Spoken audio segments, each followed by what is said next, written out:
శ్రీమాత్రే నమః. అందరికీ కూడా అమ్మవారి ఆశీస్సులు ఉండాలని మనస్ఫూర్తిగా ఆ తల్లిని వేడుకుంటూ ఇవాళ మనం ఒక చక్కని అమ్మవారి కథను తెలుసుకుందాం. అలానే ఈ కథను విని అమ్మ అనుగ్రహాన్ని పొందుదాం. పూర్వం ఒకనాడు సర్వశాస్త్రాలు చదివినటువంటి వేదాలలో దిట్ట అయినటువంటి పురాణ కథలన్నీ కూడా తెలిసినటువంటి సూత మహర్షి వారు శౌనకాది మహామునుల దగ్గరకు వెళ్ళినప్పుడు అతనికి సకల మర్యాదలు చేస్తారు. ఆ తరువాత ఇలా అడుగుతారు, స్వామి, మీకు తెలియనటువంటి విషయం అంటూ ఏదీ లేదు. భూలోకంలో మనుషులు ఎన్నో కష్టాలను అనుభవిస్తున్నారు. సుఖం అంటే ఏమిటో మర్చిపోయారు. సుఖ సంతోషాలు లేనటువంటి జీవితం వ్యర్థం కదా. వాళ్ళను చూస్తుంటే చాలా జాలిగా ఉంది.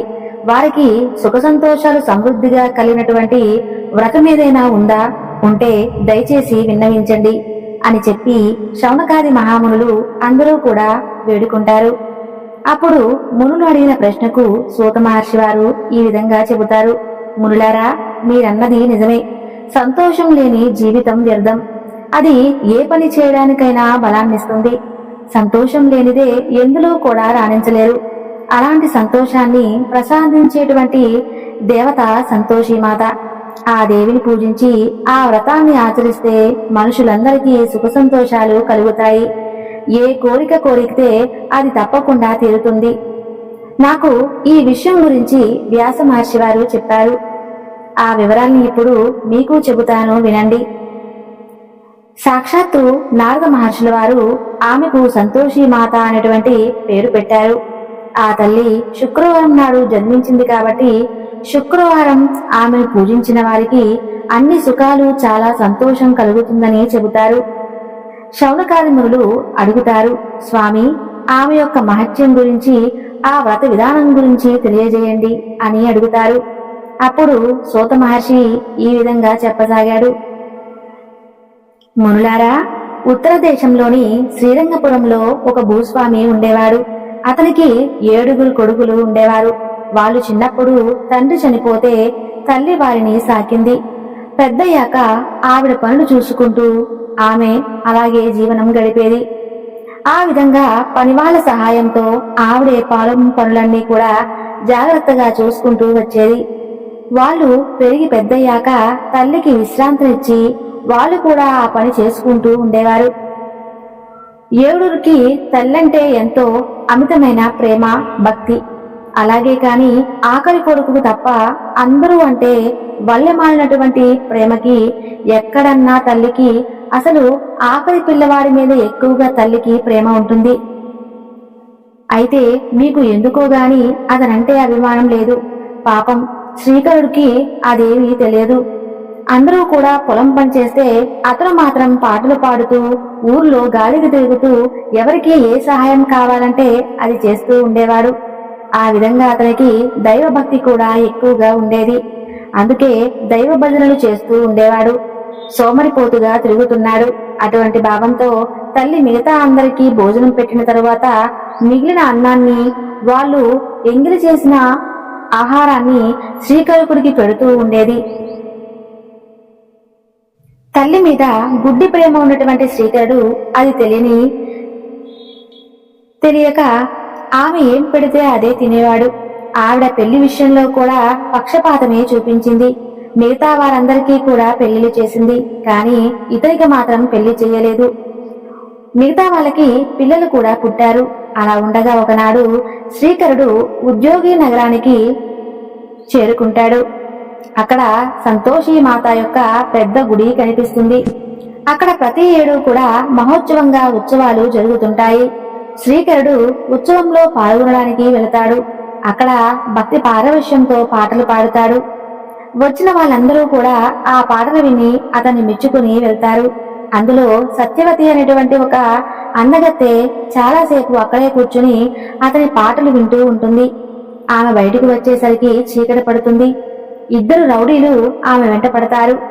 ఆమె రక్షించండి, రక్షించండి అని అర్జిస్తూ ఉండగా అటువైపుగా వెళుతున్న శ్రీకరుడు వచ్చి ఆమెను కాపాడి ఆమెను ఇంటి దగ్గర జాగ్రత్తగా దింపుతాడు. సత్యవతికి చూపులోనే ఈ శ్రీకరుడు అంటే ఎంతో ప్రేమ ఏర్పడింది. అతను మనలా కనిపిస్తాడో లేదోనని ఆమెకు బెంగపడుతూ ఉండగా ఒకనాడు శ్రీకరుడు వాళ్ళ ఇంటి ముందు నుంచే వెళ్తుంటాడు.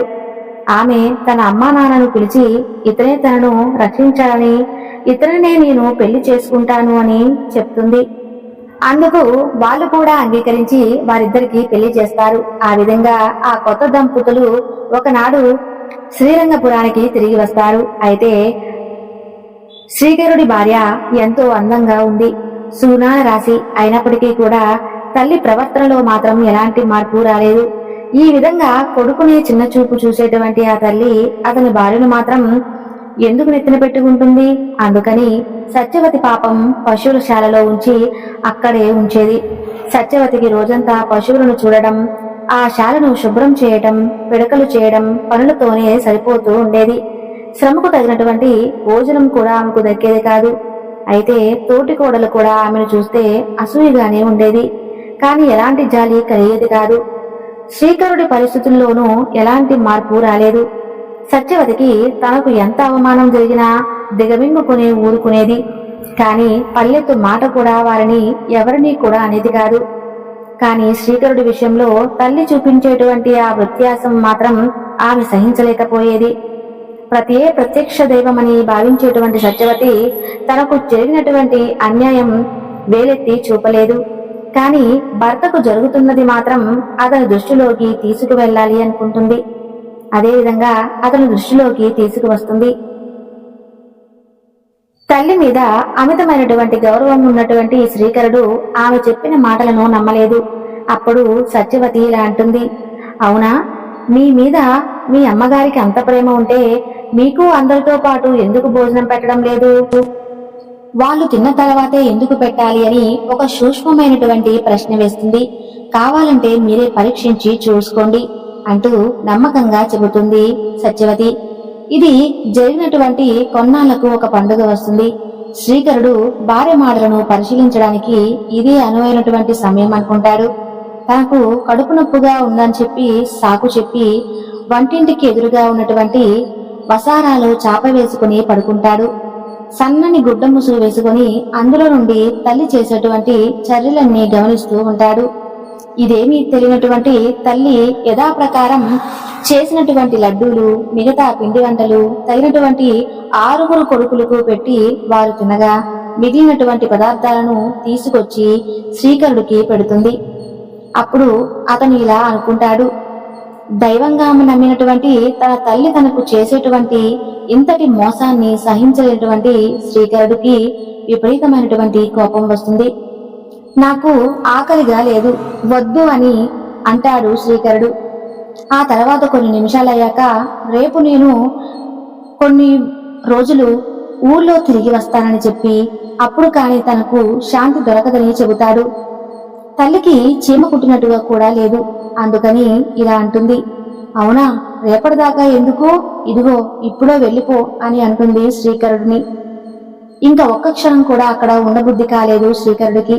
వెంటనే పశువుల శాలలో పనిచేస్తున్నటువంటి తన భార్య దగ్గరికి వెళ్లి ఆమె అన్నది నిజమేనని చెప్పి ఒప్పుకొని తన మనసు విరిగిపోయిందని, తాను దేశాంతరం వెళ్లి డబ్బులు సంపాదించుకొని వస్తే తాము ఇద్దరు సుఖంగా ఉండవచ్చని చెప్పి అంతవరకు అత్తగారు పెట్టినటువంటి కష్టాలను ఓర్చుకొని చెబుతాడు.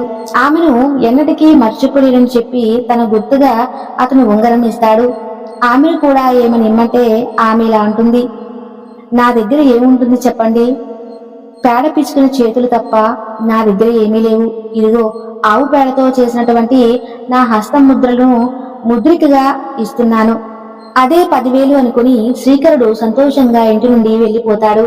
శ్రీకరుడు వారం రోజులు ప్రయాణించి మాధవాపురం అనే అటువంటి ఊరికి చేరుకుంటాడు. అక్కడ ఒక శ్రీమంతుడైనటువంటి వ్యాపారి దగ్గరకు వెళ్లి ఉద్యోగం అడిగితే ఉత్తమమైనటువంటి ఆ వ్యాపారి వెంటనే ఒక చిన్న పనిస్తాడు.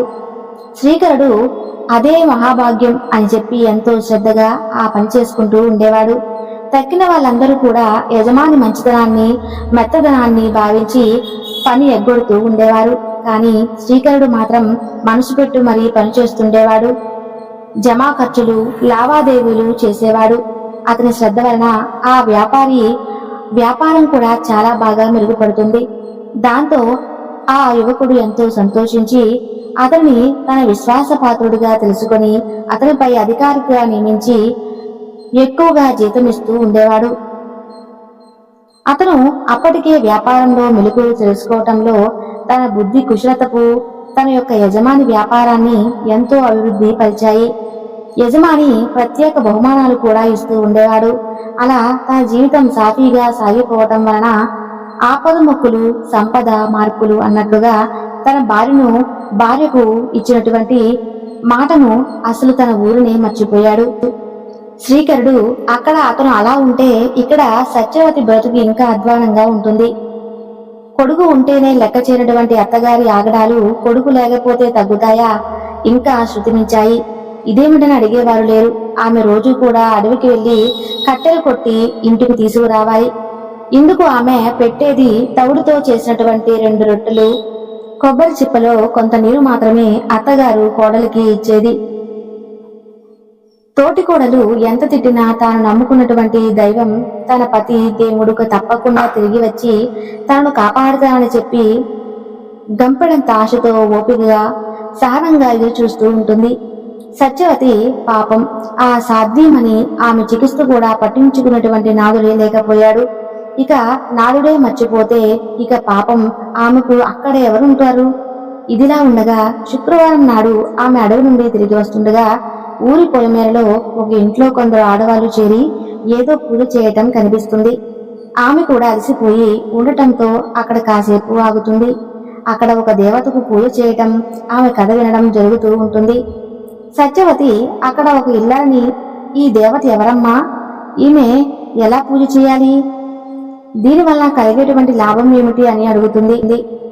అప్పుడు ఆమె, ఈ దేవత పేరు సంతోషిమాత, ఈమె కోరినటువంటి కోరికలను సఫలం చేసేటువంటి దేవత అని చెప్పి ఓపిగ్గా పూజా విధానం గురించి ఉద్యాపన పద్ధతి గురించి వివరిస్తుంది.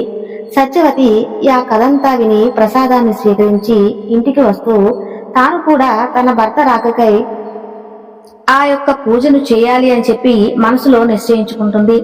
అలా వారం రోజులు గిర్రును తిరిగి శుక్రవారం రానే వస్తుంది. సంతోషిమాత పూజ చేయాలని సత్యవతి అనుకోవడమే తడవుగా ఆ పూజను ఎలా చేయాలా అని ఆలోచనలు చేస్తూ ఉంటుంది. అనుకోవడం అయితే అనుకున్నా కానీ పాపం ఆమెకు ఎలాంటి మార్గం కనిపించలేదు. మెంగ మెతుకలేదు, మీసాలకు సంపెంగ నూనె అన్నట్లుగా తనకే గతి లేదు. ఇక్కడ పూజ చేయగలదు. ఆలోచన వచ్చేసరికి దిగులుగా కూర్చుంది. కానీ దేవుడి మీద అపారమైనటువంటి భక్తి ఉంటే అంతా ఆ దేవుడే చూసుకుంటాడు కదా, నారు పోసినవాడు నీరు పోయకుండా ఉంటాడా అన్న మాటలు రుజువు చేస్తూ ఆ దేవియే సాక్షాత్తు ఒక వృద్ధురాలి రూపంలో వచ్చి కావలసిన దానికన్నా ఎక్కువే పూజా ద్రవ్యాలను ఇస్తుంది. ఇక సత్యవతి ఆనందానికి అవధులే లేవు. సాయంకాలం వరకు ఉపవాసం ఉండి పూజ చేసి కథ చెప్పుకుని మంగళహారతి ఇచ్చి ప్రసాదం తనకు కావలసిన వారికి పంచుతుంది. తన భర్త త్వరలోనే తిరిగి రావాలని చెప్పి తల్లిని ప్రార్థిస్తుంది. అలా 3వ శుక్రవారం పూజగానే భర్త క్షేమ సమాచారాలు మోసుకొచ్చాడు. అపరిచిత వ్యక్తి ఇన్నాళ్ళు జాడే తెలియనిటువంటి భర్త గురించి ఆ వార్త ఆమె వినడం, ఇదంతా కూడా కేవలం దేవి యొక్క అనుగ్రహం కాక మరేమిటి అంటూ ఆ తల్లిని అనేక విధాలుగా కీర్తిస్తుంది. ఇక ఆమె ఎంతో సంతోషించి రెట్టింపు ఉత్సాహంతో పూజ కొనసాగిస్తుంది. 7వ వారం పూజ అయ్యిందో లేదో అదే వ్యక్తి వచ్చి భర్త ఇచ్చాడని చెప్పి 200 రూపాయలు ఇచ్చి మాయమైపోతాడు. సత్యవతికి ఆశ్చర్యం వేస్తుంది, కానీ ఆనందం కలగలేదు. ఆమె కోరింది భర్త కానీ భర్త ఇచ్చేటువంటి డబ్బు కాదు. దాంతో ఆమెకు నిరాశ నిస్పృహలు కలుగుతాయి. పిచ్చి పట్టినట్లుగా ఉంటుంది. కానీ ఆమెకు కలిగినటువంటి ధనప్రాప్తిని చూసి అత్త తోటి కోడలకు అసూయ కలుగుతుంది. ఆమె సంతోషి మాతను ఆ రోజు పరిపరి విధాలుగా పూజిస్తుంది. భర్తను తొందరగా రప్పించమని చెప్పి ఆ దేవిని వేడుకుంటుంది. రాత్రి సంతోషి మాత శ్రీకరుడి కలలో కనిపించి అతన్ని మెత్తగా ఇలా మందలిస్తుంది. నాయనా, నువ్వు ఇక్కడ సుఖంగా ఉన్నావు, కానీ అక్కడ నీ భార్య పరిస్థితి ఎలా ఉందో కొంచెమైనా ఆలోచించావా? ఆమె నీ కోసం ఎంతగా పరితపిస్తుందో తెలుసా? ఇప్పటికైనా వెంటనే ఇంటికి బయలుదేరు, వెళ్ళు అంటూ చెబుతుంది. ఇక శ్రీకరుడు దేవి కలలోకి వచ్చినందుకు చాలా సంతోషిస్తాడు. అలాగే వెంటనే ఆగ మేఘాల మీద ఇంటికి వెళ్దామనుకుంటాడు. కానీ ఉద్యోగ ధర్మం అడ్డుగా వస్తుంది. యజమాని తన మీద పెట్టినటువంటి బాధ్యతను తాను ఎలా మర్చిపోతాడు? అదీకాక అదే సమయంలో తన యజమాని తీర్థయాత్రలకు వెళ్తాడు. డబ్బు లావాదేవీలు అలాగే ఉంటాయి. అతను ఇవ్వాల్సినటువంటి బాకీలు, తమకు చెల్లించాల్సినటువంటి బాకీలు రెండూ ఉంటాయి. దేవితో కూడా అదే చెబుతాడు. అమ్మా, తల్లి, నాకు వెళ్ళాలనే ఉంది, కానీ యజమాని రాకుండా నేను ఎలా వెళ్ళగలను తల్లి? ఈ లావాదేవీలు చూడకుండా వెళ్తే నమ్మక ద్రోహం చేసినట్లు అవుతుంది కదా. అతను రాగానే వెళ్తానమ్మా అని అనుకుంటాడు. ఇక ఆకా జారీ చేసినటువంటి ఆ దేవికి ఆ విషయం గురించి తెలియదా? సర్వంతర్యామి కదా ఆమె. మరి ఆ తల్లికి తెలియకుండా ఉంటుందా? అందుకే మార్గం చూపింది. నీవేం సఖ్య పెట్టుకోవద్దు. రేపు పొద్దున్నే లేచి స్నానం వగైరా చేసి నన్ను ధ్యానించి తప్పకుండా నేతి దీపం పెట్టి నమస్కరించి దుకాణంలో కూర్చో అంటూ పనులు సక్రమంగా జరుగుతాయని తల్లి ఆయనకు చక్కగా ధైర్యాన్ని నూరిపోస్తుంది. అమ్మవారే మార్గం చూపించిన తర్వాత ఇక సందేహం ఎందుకు శ్రీకరుడికి? ఉదయాన్నే లేచి అమ్మవారు చెప్పినటువంటి పనులన్నీ కూడా తూచా తప్పకుండా చేసి దుకాణంలో కూర్చుంటాడు. అంతే, దేవి చెప్పినట్టుగా రావాల్సినటువంటి పైకి అంతా కూడా టకటకా వచ్చేసింది. అతను ఇవ్వాల్సిందంతా కూడా ఇచ్చేస్తాడు. సాయంకాలం అయ్యేసరికి పనులన్నీ సునాయాసంగా అయిపోతాయి. ఇదంతా దేవి చూపినటువంటి మహిమే కదా అని అనుకుంటాడు. యజమాని కొడుకులకు వ్యాపారం అప్పచెప్పి తన ఇంటి పరిస్థితిని వివరించి మరునాడు పొద్దున్నే బయలుదేరతాడు. తాను న్యాయంగా సంపాదించిన డబ్బుతో తన ఊరికి కొన్నాళ్లకు చేరుకుంటాడు. అలా వచ్చేసరికి కట్టెల మోపును పట్టుకుని ఉన్నటువంటి ఒక యువతి మూయలేక ఎవరో కనిపిస్తారు. ఎవరా అని దీర్ఘంగా చూడగా తన భార్య. ఆమె చిక్కి శల్యమైంది. అది చూసేసరికి అతడి మనసు వికలం అవుతుంది. ఆమెకు కనపడకుండా ఇంటికి చేరుకుంటాడు. తల్లి లేనిపోని ప్రేమ కురిపిస్తుంది. సత్యవతి ఇంకా కాసేపటికి ఇంటికొచ్చి, అత్తా, కట్టెల మోపు తెచ్చాను, మీరిచ్చేటువంటి ఆ 2 దంపుడు రొట్లు, కొబ్బరి చెప్పులో నీళ్లు నాకివ్వండి, చాలా ఆకలిగా ఉంది అని అంటుంది సత్యవతి. ఇక అత్తగారిలా అంటుంది, వెళ్లిన తర్వాత నుంచి నీ పెళ్ళం బెంగ పెట్టుకుని చిక్కిపోయింది అంటుంది. తల్లి మాటలో ఉన్నటువంటి సత్యం ఎంతో గ్రహించాడు శ్రీకరుడు. తల్లికి కూడా దొంగకు తేలికుట్టినట్లు అవుతుంది. అమ్మా, నాకు అంతా అర్థమవుతుంది, మేమింక వేరే కాపురం పెడదామనుకుంటున్నాం అని చెప్పి భార్యతో కలిసి ఆ ఊరిలోనే ఒక అద్దె ఇంట్లో ఉండసాగాడు శ్రీకరుడు. తిరిగి వచ్చినటువంటి 2 రోజుల్లోనే శుక్రవారం వస్తుంది. సత్యవతి సంతోషి మాత యొక్క వ్రత ఉద్యాపన చేద్దామనుకుని అత్తగారిని, బావగారులను, తోటి కోడలను పిలిపిస్తుంది. వాళ్ళ పిల్లలు కూడా భోజనం చేయాలని చెబుతుంది. అయితే అసలే శ్రీకరుడు అంటే ఎవరికీ పడదు. అందులో వాళ్ళకన్నా ధనవంతులు అయ్యాడు. దాంతో వారికి వారి మీద ఇంకాస్త ఎక్కువ అసూయ ఏర్పడుతుంది. వాళ్ళు ఎవరూ వెళ్లకుండా పిల్లలను మాత్రం పంపిస్తారు. అది కూడా వాళ్ళ మీద ప్రేమతో కాదు, వ్రతభంగం చేయమని చెప్పి కుటిలమైనటువంటి మార్గాలు చెప్పి ఆ పిల్లలను పంపిస్తారు. పిల్లలు కూడా అలాగే ప్రవర్తిస్తారు. ఎన్ని మధురమైనటువంటి పదార్థాలు వడ్డించినా కూడా మాకు నచ్చవు, మాకు పులుపు కావాలి అని అంటారు. సత్యవతి రేపు పెడతానమ్మా అని చెబుతుంది. విన్నట్లే విని భోజనం చేసి మాకు కొంచెం చిల్లర కావాలి అని అడుగుతారు. చిల్లర ఇవ్వకూడదని చెప్పి తెలిసినా కూడా జాలిగుండె కలిగినటువంటి సత్యవతి కాదనలేక కొన్ని డబ్బులు ఇస్తుంది. వారు వెంటనే దుకాణానికి వెళ్లి చింతపండు కొనుక్కొచ్చి ఆ తెల్లు ఎదుటే తింటారు. పాపం, పనిలో పడినటువంటి సత్యవతి అది గమనించలేదు. చేయాల్సిన పనంతా చేసేసి ఆ పిల్లలు ఇంటికెళ్లిపోతారు. అయితే ఈ వ్రత భంగమైనతో ఇక్కట్లు పాలు అవుతారన్నమాట. నిజమని నిరూపిస్తూ రాజభటులు శ్రీకరుణ్ణి తీసుకోవడానికి వస్తారు. చిల్లిగవ్వ సంపాదన లేనటువంటి శ్రీకరుడు ఒక్కసారిగా ఇంత శ్రీమంతుడు ఎలా అయ్యాడు? సంజాయిషి ఇవ్వాలని చెప్పి ఇది దొంగ డబ్బునే మనం చెప్పి రాజుగారికి అనుమానం వచ్చిందని చెబుతాడు. శ్రీకరుణ్ణి తీసుకెళ్లగానే సత్యవతి విలవిల ఏడుస్తూ దేవి పాదాలకు సాష్టాంగ నమస్కారం చేసి, తల్లిని, భక్తురాలైనటువంటి నన్ను ఇలా ఎందుకమ్మా ఇబ్బందులు పాలు చేస్తూ ఉన్నావు? ఇది నీకు న్యాయమేనా? నేనేం తప్పు చేశాను తల్లి? ఒకవేళ ఏదైనా కాని తప్పు చేస్తే క్షమించి కరుణించు తల్లి. నాకు నీవు తప్ప ఎవరున్నారమ్మా అని ప్రార్థిస్తుంది. ఇక అమ్మవారు కోపంగా ఉద్యమం చేశారు. నువ్వు బాలలకు చివరిగా చిల్లర ఎందుకు ఇచ్చావు? అది దక్షిణ ఇచ్చినట్టే కదా. వాళ్ళు చింతపండు తిన్నారు అంటే పులుపు తిన్నట్లే. ఇవి చేస్తే ప్రతిబంధం కదా అని అంటుంది. సత్యవతి చేతులు జోడించి మనస్ఫూర్తిగా క్షమాపణను కోరుకుంటుంది. తల్లి, ప్రథమంగా నన్ను క్షమించు. పిల్లలకి ఇచ్చాను కానీ దక్షిణగా ఇవ్వలేదు. వారు చెడ్డ తలంపుతో ఆ డబ్బులతో చింతపండు కొనుక్కొని తిన్నటువంటి సంగతి సత్యంగా నాకు అస్సలు తెలియదు అమ్మా. నా తప్పు క్షమించు. మరలా ఎలాంటి లోపాలు లేకుండా ఉద్యాపన చేస్తాను అంటూ దేవిని ప్రార్థించి ప్రసాదాలు చేసుకుంటుంది. మరలా 8 మంది అబ్బాయిలను పిలిపించి పిండి వంటలతో భోజనం పెట్టి వస్త్రాలను ఫలాలను ఇచ్చి వారిని తృప్తిపరుస్తుంది. ఉద్యాపన నిర్విఘ్నంగా జరుగుతుంది. ఆ తర్వాత సంతోషీదేవి కూడా ఆమె శ్రద్ధ భక్తులను ఎంతో సంతోషించి, సత్యవతి, నీవేమీ విచారణ అవసరం లేదు. మీ భర్త రాజుగారి వలన సన్మానం పొంది నీ దగ్గరికి వస్తాడు. నీ విచారాన్ని పోగొట్టుకో. శ్రీకరుణ్ణి అంత డబ్బు ఎలా వచ్చింది అని వివరించగానే శ్రీకరుడు అక్షరం పొల్లుకోకుండా తన యజమాని విశేషాలన్నీ కూడా రాజుగారికి వివరించాడు. సంతోషీదేవి రాజుకు శ్రీకరుడిపై మంచి అభిప్రాయాన్ని కలిగించే విధంగా చేస్తుంది. దేవి యొక్క కృప వలన రాజు అతని సత్యవాది అని చెప్పి విశ్వసించి అమ్మవారు సత్యవతికి ముందే చెప్పిన విధంగానే ఘనంగా సత్కరించి పంపిస్తాడు.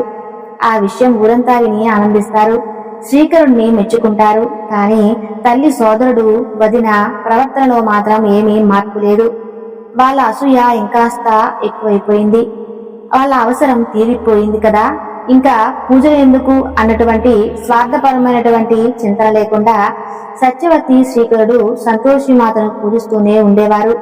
దేవి వాళ్ళ భక్తిని మెచ్చి నగరం చివర ఉన్నటువంటి గుడి నుండి వాళ్ళింటికి ఒక రోజు వస్తాను అని చెబుతుంది.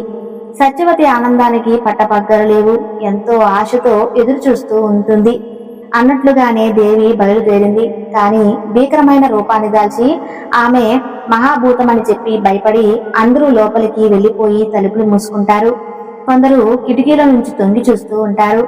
సత్యవతి మాత్రం ధైర్యంగా వీధి వాకిలి తెరిచి గుమ్మంలో నిలబడి ఉన్నటువంటి దేవిని దగ్గరకు రాగానే కొంచెం కూడా బెదరకుండా అమ్మవారికి సాష్టాంగ నమస్కారం చేసి సాదరంగా లోపలికి తీసుకుని వెళ్లి పూజా గృహంలో ఆసనం మీద కూర్చోబెడుతుంది. వెంటనే దేవి ప్రసన్నమైనటువంటి రూపాన్ని దాల్చి సత్యవతిని ఆశ్చర్యపరుస్తుంది. సత్యవతి ఆమెను పూజించి వరాలు పొందుతుంది. దేవి అనుగ్రహంతో వారికి ఒక కొడుకు పుడతాడు. వారు ఎంతో ఆనందిస్తారు. కాలక్రమేణా సత్యవతి భక్తికి మెచ్చి అమ్మ ఆమెను అనుగ్రహించడం చూసినటువంటి ఆమె అత్తగారు, తోటి కోడళ్ళు ఆమె మీద అసూయ ద్వేషాలు మాని ఆమెను శ్రీకరుణ్ణి పుత్రుణ్ణి ఎంతో ప్రేమగా చూడసాగారు. సంతోషి మాత యొక్క మహత్యాన్ని తెలుసుకున్నవారు అలాగే ఆ ఊరి ప్రజలు కూడా ఆ దేవిని విధి విధాలుగా ఆచరించి పూజించి సకల సౌఖ్యాలను పొందేవారు. శాంతమూర్తి అయినటువంటి ఈ సంతోషి మాత కోరిన కోరికలన్నీ ఎటువంటి కల్పవల్లి కాబట్టి మనుషులందరికీ సుఖసంతోలనిచ్చినటువంటి దేవి సంతోషిదేవి. వినడానికి పూజా విధానం ఉద్యాపన కష్టంగా అనిపించినా నిజంగా మనసు పెట్టి చేస్తే ఏది కష్టం కాదు. దైవ పూజ ఆషామాషిగా చేయకూడదు అన్న విషయం తెలుస్తుంది. అసలు దైవ పూజ కాదు, ఆ మాటకొస్తే ఏ పని కూడా ఏదో చేసేశాం కదా అని అనిపించుకోకుండా మనసా వాచ కర్మణ చేయాలి. సంతోషి మాత వ్రతం చేస్తే అలా మనసా వాచ కర్మణ చేసేటువంటి పద్ధతి అలవడి సుఖ సంతోషాలు కలుగుతాయి అంటూ ముగించారు. తర్వాత ఈ యొక్క వ్రత విధానం గురించి ఈ విధంగా తెలియజేశారు. ముందుగా ఈ వ్రత విధానాన్ని ఏ విధంగా చేయాలి అంటే ఈ వ్రతాన్ని చైత్రమాసం వైశాఖ, శ్రావణ, భాద్రపద, అశ్వయుజ, కార్తీక, మార్గశిర, మాఘ, పాల్గొన మాసాల్లో ఏ శుక్రవారం రోజైనా మొదలు పెట్టవచ్చు. ఇక జ్యేష్ఠ, ఆషాఢ, అశ్వ, పుష్య మాసాల్లో మొదలు పెట్టకూడదు. ఆడ మగ ఎవరైనా చేయవచ్చు, కానీ కొన్ని నియమ నిష్టలు తప్పకుండా పాటించాలి. శుక్రవారం రోజు ఉపవాసం ఉండాలి. మొత్తం ఉండలేని వారు పూజ అయిన తర్వాత రాత్రిపూట తినవచ్చు. భక్తిగా చేస్తే 3 నెలల్లోనే వారు కోరుకున్నటువంటి కోరిక సిద్ధిస్తుంది. ఎవరికైనా గ్రహబలం చాలక కోరిక తీరకపోతే నిరాశపడకుండా కొనసాగిస్తే త్వరలోనే వారి కోరిక తీరుతుంది. ఈ వ్రతాన్ని చేసేవారు సత్యాన్నే పలకాలి, అబద్ధం చెప్పకూడదు, నిందావాక్యాలు మాట్లాడకూడదు, వినకూడదు. ఆ రోజంతా మౌనంగా ఉండాలి. అలాగే ఆ రోజు పులుపు తినకూడదు, ముట్టుకోకూడదు, వండకూడదు. సంసార జీవితం గడపక నేల మీద పడుకోవాలి. శుక్రవారం రోజు పూజ చేసేటువంటి శుక్రవారం తెల్లవారుజామున లేచి మంచినీటితో స్నానం చేయాలి. ఉతికినటువంటి వస్త్రాలను కట్టుకుని పూజా గృహాన్ని లేదా పూజా మండపాన్ని శుభ్రంగా ఉంచి పూజా సామాగ్రిని సిద్ధం చేసుకోవాలి. పూజాపీఠ మీద సంతోషి మాత పటం ఉంచి దాని ముందు నీళ్లు పోసినటువంటి కలశం పెట్టి దానిపై కొబ్బరికాయలు పెట్టాలి. తర్వాత నీటికి పూజ చేసి వినాయక పూజ, నవగ్రహ పూజ, అష్టదిక్పాలకుల పూజ, పూర్ణ కలశ పూజ చేయాలి. ఒక కలశం మీద ఒక పాత్రను పెట్టి అందులో బెల్లంతో కూడా చేసినటువంటి శనగలను ఉంచాలి. తర్వాత సంతోషి మాతను పూజించి బెల్లాన్ని, శనగలను నైవేద్యంగా పెట్టాలి. బాగా పండినటువంటి పండ్లను కూడా అమ్మవారికి నైవేద్యంగా పెట్టవచ్చు. అలాగే నేతి దీపం మాత్రమే వెలిగించాలి. పూజ అయిన తర్వాత తప్పకుండా కథ వినాలి. పునఃపూజ చేయాలి. ప్రసాదాన్ని 3 భాగాలుగా చేసి ఒక భాగాన్ని కథ చెప్పినటువంటి బ్రాహ్మణులకి ఇచ్చి మరొకటి ఆవుకు పెట్టి మిగతాది అందరికీ పంచాలి. ప్రసాదాన్ని వడ్డించే ముందు సంతోషి మాతకు మంగళహారతి పాట పాడుతూ ఇవ్వాలి. ఇలా కోరిక తీరే వరకు భక్తి శ్రద్ధలతో చేసి తర్వాత ఉద్యాపన చేయాలి. ఉద్యాపన చేసేటువంటి శుక్రవారం యథావిధిగా పూజైన తర్వాత 8 మంది అబ్బాయిలకు, ఒక బ్రాహ్మణులకు, ఒక ముత్తైదుకు భోజనం పెట్టాలి. ఈ భోజనంలో పులుపు వండకూడదు. తర్వాత వాళ్లకు పూలు పండ్లు ఇవ్వాలి, కానీ దక్షిణ మాత్రం ఇవ్వకూడదు. కావాలంటే బట్టలు పెట్టవచ్చు. మహాత్ములారా, ఇలా ఎవరైతే సంతోషి మాతను పూజిస్తారో వారికి ఉన్నటువంటి దరిద్రమంతా తొలగిపోయి సుఖ సంతోషాలు కలుగుతాయి. కోరినటువంటి కోరికలు తీరుతాయి. కానీ ఏమాత్రం లోపం చేసినా దేవికి కోపం వచ్చి కష్టాలు పాలు చేస్తుంది. అందుకని నియమనిష్టలకు ఎలాంటి లోపం రాకూడదు అంటూ శౌనకాది మహాములందరికీ కూడా సూత మహర్షుల వారు సంతోషి మాత యొక్క వ్రత కథను, వ్రత విధానాన్ని ఈ విధంగా తెలియజేసి ముగించారు. మనందరిపై కూడా ఆ తల్లి అనుగ్రహం ఎప్పుడూ ఉండాలని మనస్ఫూర్తిగా అమ్మను వేడుకుంటూ ఈ వివరణ ఇంతటితో ముగిస్తున్నాను. చూశారు కదండి. ఈ వీడియో మీకు నచ్చితే తప్పకుండా లైక్ చేసి మన ఛానల్ని సబ్స్క్రైబ్ చేయండి. Thank you.